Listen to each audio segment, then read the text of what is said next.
నమస్కారం సుప్రభాత గంటారావానికి స్వాగతం. ముందుగా ప్రధానాంశాలు. జగన్పై రాయి దాడిలో భద్రతా వైఫల్యం సుస్పష్టం. ఘటన జరిగి 24 గంటలు గడిచినా పురోగతి శూన్యం.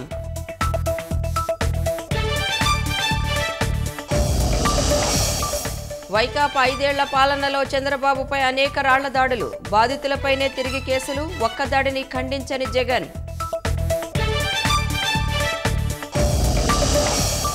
గులకరాయి వంకతో రాళ్లు వేయిస్తారా అని చంద్రబాబు నిలదీత. మే 13న ఓటు ఆయుధంతో జగన్ భస్మాసుర వధ జరగాలని పిలుపు. జగన్కు గాయమైతే రాష్ట్రానికే గాయమైనట్లా అని పవన్ ధ్వజం. 15 ఏళ్ల అమర్నాథ్ను చంపేస్తే ఏం న్యాయం చేస్తారని నిలదీత. ఎంఎస్సీ వాణిజ్య నౌకలో ఉన్న భారతీయులను బంధించిన ఇరాన్. వెంటనే వారిని విడుదల చేయాలని కోరిన జైశంకర్.